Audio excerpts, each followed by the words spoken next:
नमस्कार, मैं हूं ऋचा शर्मा। आप सभी दर्शकों का अन्नदाता कार्यक्रम में स्वागत करती हूं। किसान का जीवन बहुत मुश्किल होता है। वो अपने खेतों में लंबे समय तक काम करता है, उसका ध्यान सदैव फसल में ही लगा रहता है। वो अपनी कड़ी मेहनत की ताकत पर अपना जीवन व्यतीत करते हैं। ऐसे ही किसानों की प्रगति के लिए हम खेती बाड़ी से जुड़ी कुछ महत्वपूर्ण जानकारियां आप तक लाते हैं। हर रोज सुबह आपके सामने हाजिर होते हैं। तो चलिए कार्यक्रम शुरू करते हैं और सबसे पहले देखते हैं क्या है आज के अन्नदाता में।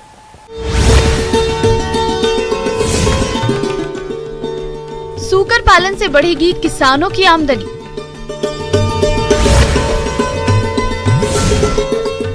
अमरूद की सघन बागवानी से किसानों को होगा दुगना लाभ।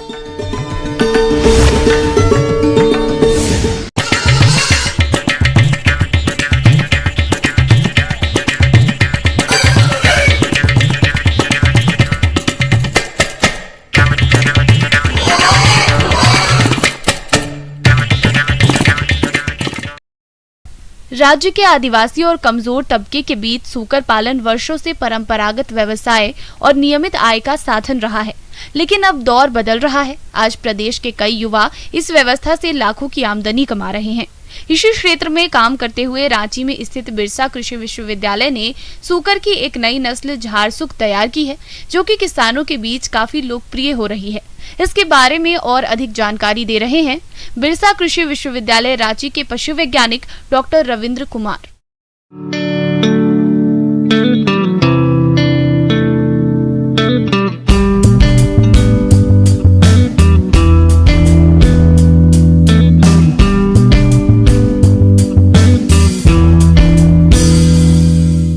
हमारे जो पढ़े लिखे युवा लोग हैं, रोजगार की तलाश में रहते हैं और बहुत सारे युवा लोग अभी पशुपालन से जुड़ रहे हैं। पशुपालन एक बहुत ही अच्छा व्यवसाय है, जिससे हमारे किसान जो हैं युवा इससे जुड़कर काफ़ी आमदनी कर सकते हैं। पशुपालन की बात झारखंड में करते हैं तो जैसा हम लोग जानते हैं कि झारखंड जो है कि सूकर की संख्या की बात करें तो भारतवर्ष में, पूरे भारतवर्ष में दूसरे स्थान रखता है।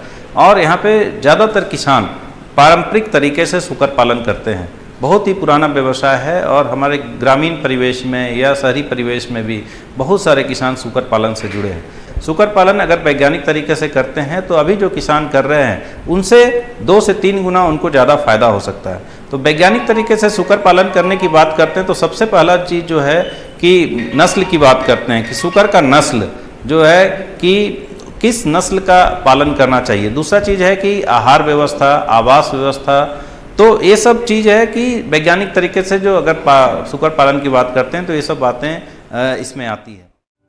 देसी सुअर गांवों में पाया जाता है, जो अनुत्पादक नस्ल का होता है। इनकी वृद्धि दर, बच्चे देने की क्षमता बहुत कम होती है तथा आर्थिक दृष्टिकोण से ये कम उपयोगी है। वहीं झारसुक सुअर की एक संकर प्रजाति है। झारसुक झारखंड के अलावे अन्य राज्यों में भी पाली जा सकती है। झारसुक प्रजाति देसी सुअर एवं ब्रिटेन के टैमवर्थ नस्ल से विकसित की गई है।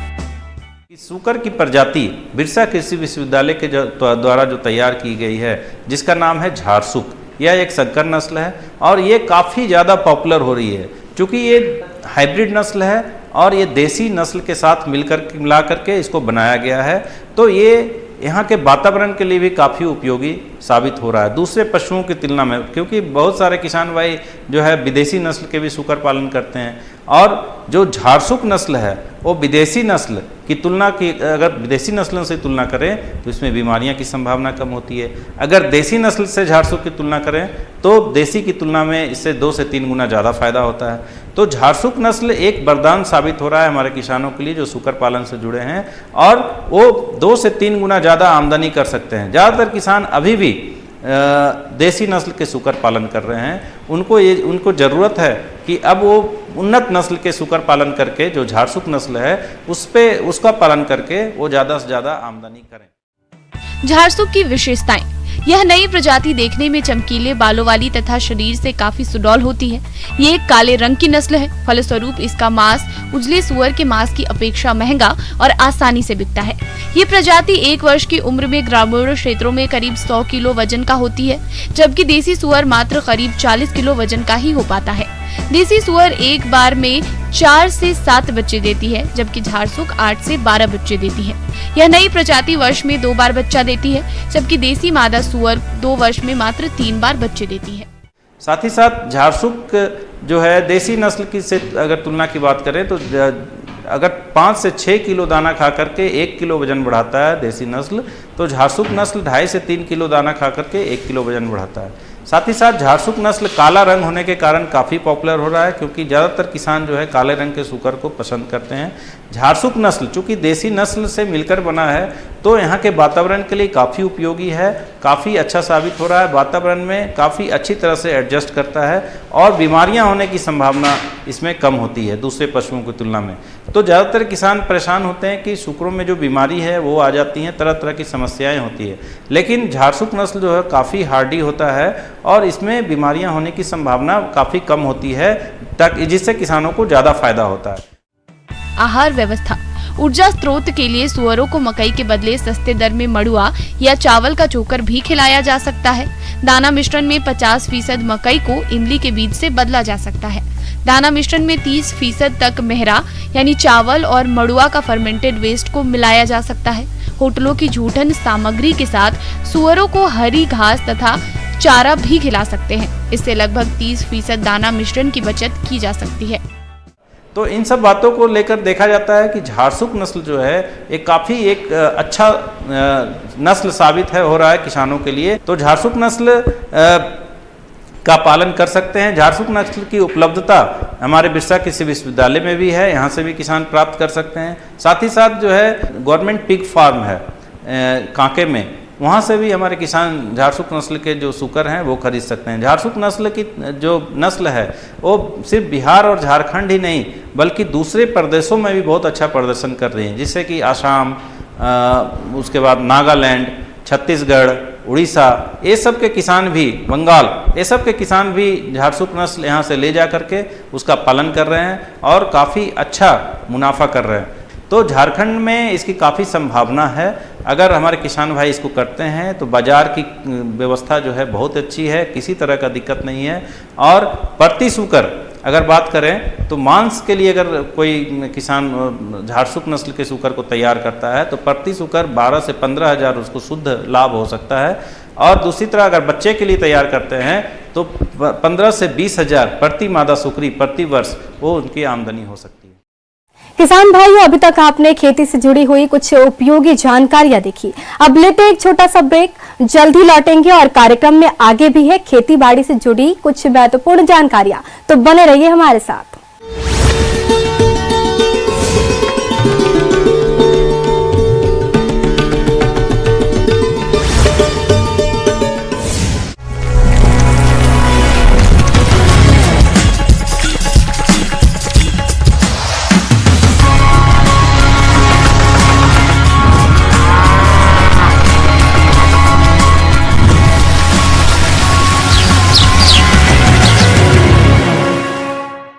ब्रेक के बाद आप सभी दर्शकों का अन्नदाता में स्वागत है। चलिए अब रुक करते हैं अगली कड़ी की ओर।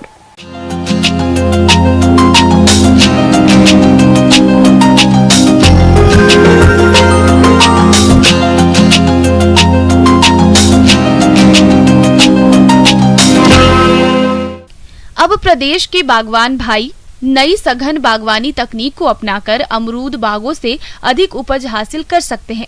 यह तकनीक हाल के वर्षों में अधिक प्रचलित हुई है, लिहाजा जो किसान अमरूद की सघन बागवानी करना चाहते हैं वो किन किन बातों पर विशेष ध्यान दें, इस बारे में बता रही हैं बिहार कृषि महाविद्यालय जिला भागलपुर की बागवानी विशेषज्ञ डॉक्टर रूबी रानी।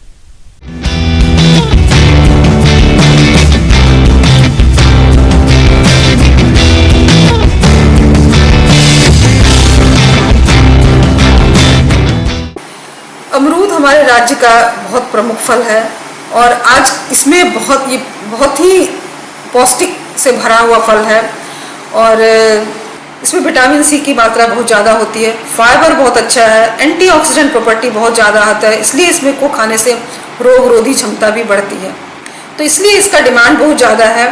लेकिन हमारे राज्य में इसकी उत्पादकता कम है। इसलिए कम है क्योंकि राज्य में जो भी अमरूद के बागवान बगीचे हैं उसके पौधों से पौधों की दूरी बहुत ज़्यादा है। उतनी अच्छे से देखरेख नहीं हो पाती है। लेकिन अगर आप सघन बागवानी लगाएं, यानी प्रति इकाई क्षेत्रफल में पौधों की संख्या बढ़ा करके, पौधों की संख्या ज़्यादा करके आप एक बगीचे की स्थापना करें, तो प्रति इकाई क्षेत्रफल में ज़्यादा पौधे लगा करके आप प्रति इकाई क्षेत्रफल में ज़्यादा उत्पाद प्राप्त कर सकेंगे, और ज़्यादा उत्पाद प्राप्त करेंगे तो आपको मुनाफा भी मिलेगा। नए प्रचलन में सघन बागवानी के साथ साथ पौधों को छोटा आकार देने की प्रक्रिया बागवानी के लिए अधिक लाभदायक साबित हो रही है। वर्तमान समय में किसानों के बीच बागबानों में सघन या मीडो बागवानी काफी लोकप्रिय हो रही है। योजनाबद्ध तरीके से कैनापी प्रबंधन को अपनाकर बागों से अच्छी क्वालिटी के फल प्राप्त किए जा सकते हैं। तो इस तरह से सघन बागवानी का काफी महत्व है, और सरकार भी सघन बागवानी की जोर दे रही है। अमरूद की सघन बागवानी लगाने के लिए मैं बता दूं कि आप सभी किस्मों को, लखनऊ 49, इलाहाबाद सफेदा, सीडलेस, मृदुला, पंत प्रभात और भी बहुत सारे श्वेता, कोई भी वैरायटी आप सघन बागवानी में लगा सकते हैं।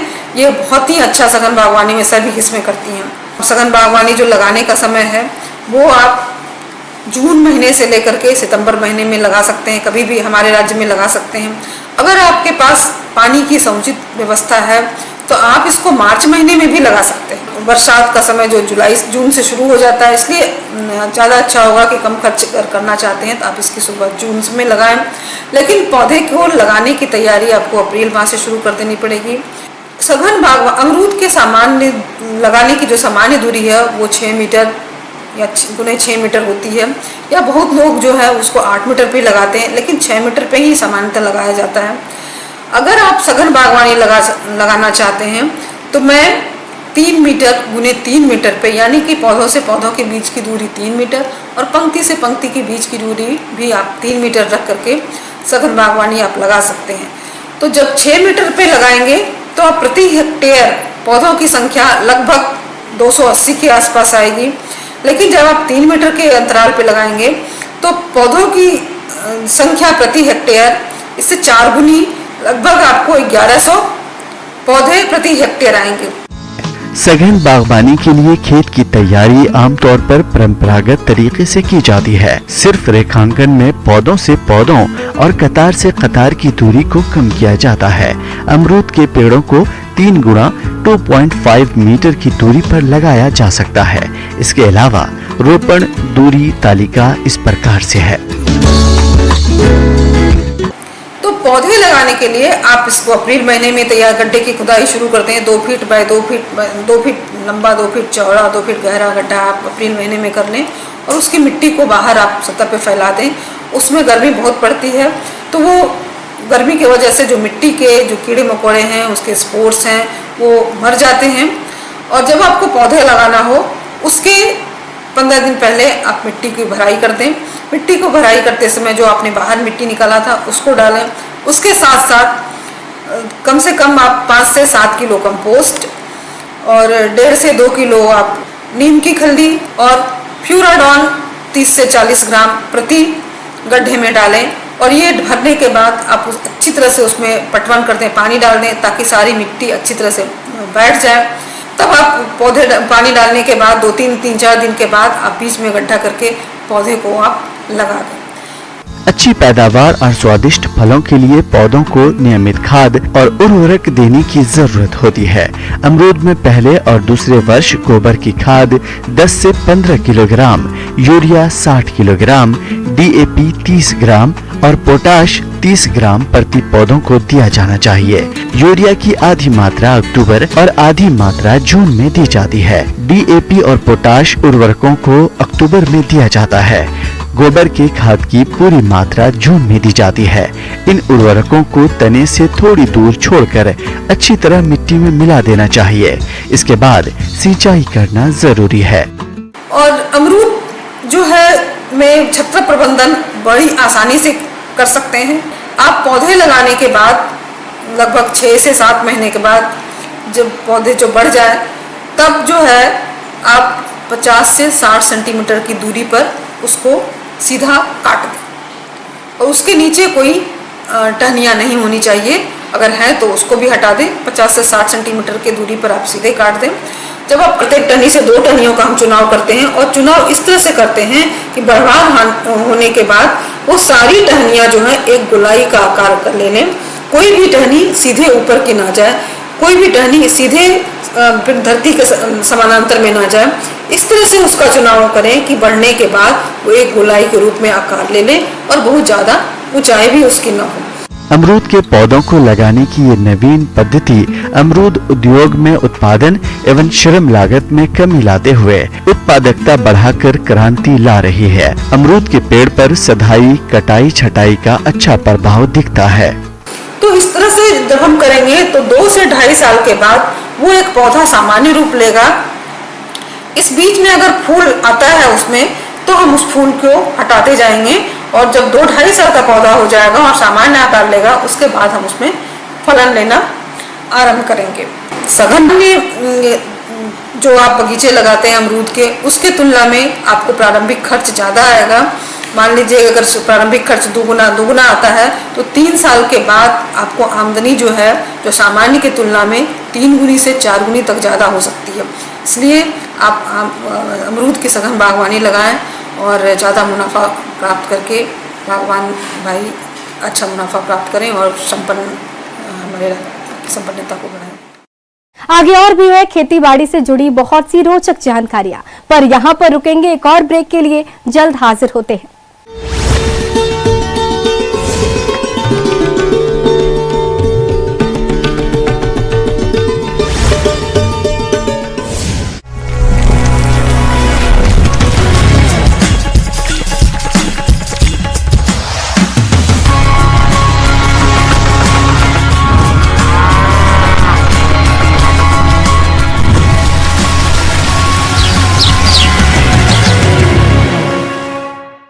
ब्रेक के बाद एक बार फिर से आप सभी दर्शकों का अन्नदाता कार्यक्रम में स्वागत है। बढ़ते हैं अगली प्रस्तुति। पशुओं में होने वाली बीमारी खुरपका, मुंहपका यूं तो पशुओं के लिए जानलेवा नहीं है, लेकिन इस बीमारी के हो जाने पर पशुओं की उत्पादन काफी कम हो जाती है। आमतौर पर ये बीमारी बरसात के दिनों में अधिक होती है, लेकिन इसकी रोकथाम के लिए आपको अभी से तैयारी करनी होगी। इसके लिए देखिए हमारी ये खास रिपोर्ट।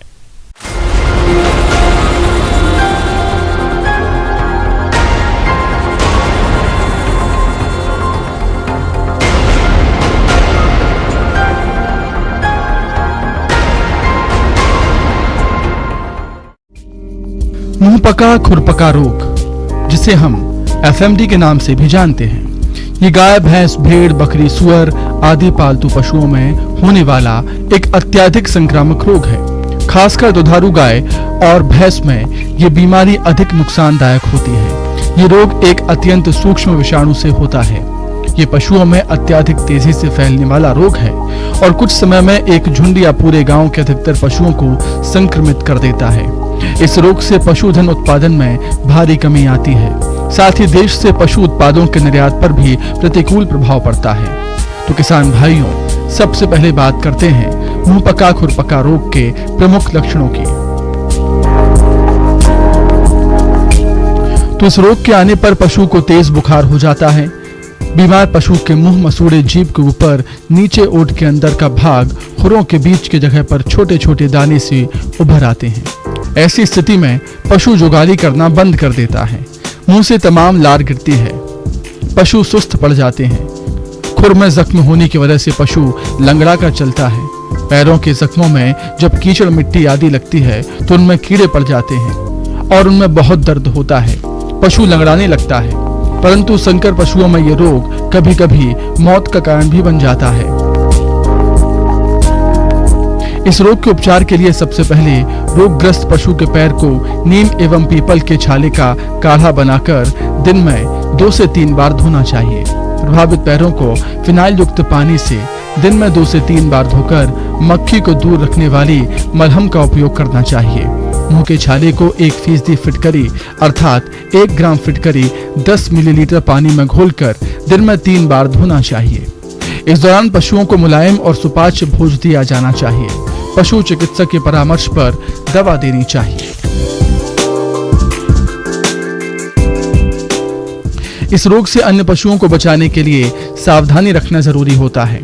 इसके लिए आप प्रभावित पशु को साफ एवं हवादार स्थान पर अन्य स्वस्थ पशुओं से दूर रखें। पशुओं की देखरेख करने वाले व्यक्ति को भी हाथ पांव अच्छी तरह साफ कर ही दूसरे पशुओं के संपर्क में जाना चाहिए। प्रभावित पशु के मुंह से गिरने वाली लार और पैर के घाव के संपर्क में आने वाली वस्तुओं जैसे पुआल, भूसा, घास आदि को जला देना चाहिए या जमीन में गड्ढा खोदकर चूना के साथ गाड़ दिया जाना चाहिए। पशुपालक भाइयों, जैसा कि आप सभी जानते हैं कि इलाज से बेहतर बचाव होता है।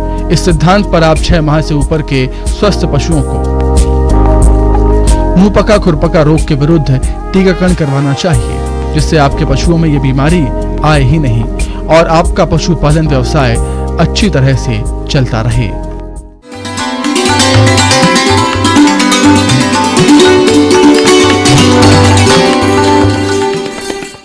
अन्नदाता हेल्पलाइन निःशुल्क फोन संपर्क सेवा के माध्यम से आपके द्वारा पूछे गए प्रश्नों में से 1 या 2 महत्वपूर्ण प्रश्न को हम अपने कार्यक्रम में शामिल करते हैं। इसी के तहत आज का चयनित प्रश्न और इसका जवाब इस प्रकार है। आज की अन्नदाता हेल्पलाइन में हमने जिस प्रश्न को शामिल किया है उसे पूछा है गांव बंधुआ, जिला गया के शिव कुमार ने। आपने गेहूं की कटाई के लिए यंत्रों के बारे में जानकारी चाहिए है, तो इसके लिए देखिए कार्यक्रम का यह अंश।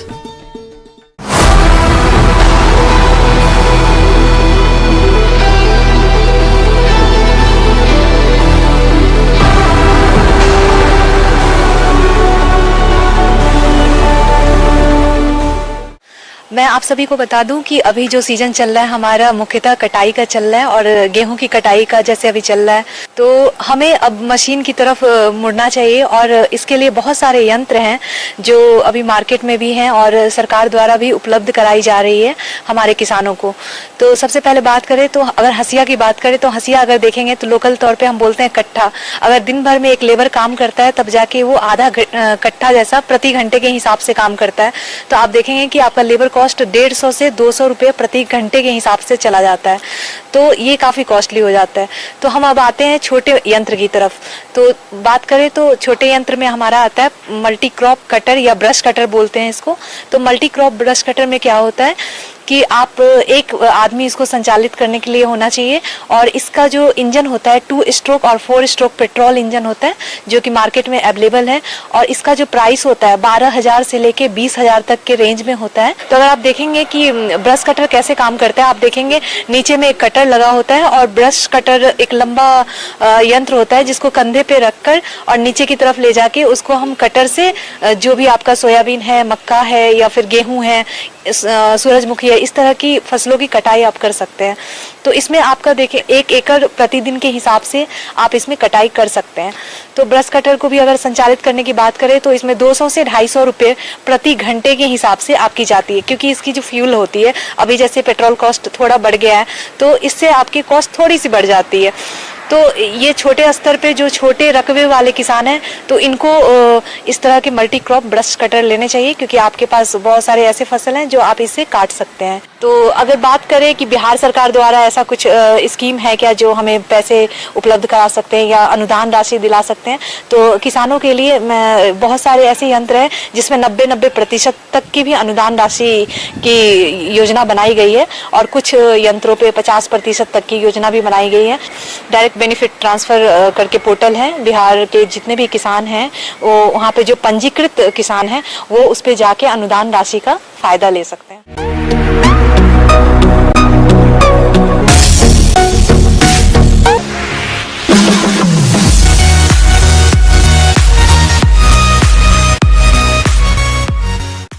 आइए अब एक नजर डालते हैं राज्य के कुछ चुनी हुई मंडियों के प्रमुख फसलों के बाजार भाव पर।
किसान भाइयों, अन्नदाता आपकी सेवा के लिए संकल्परत है। कृषि संबंधित समस्या और सुझावों के लिए आप हमें इस पते पर संपर्क भी कर सकते हैं।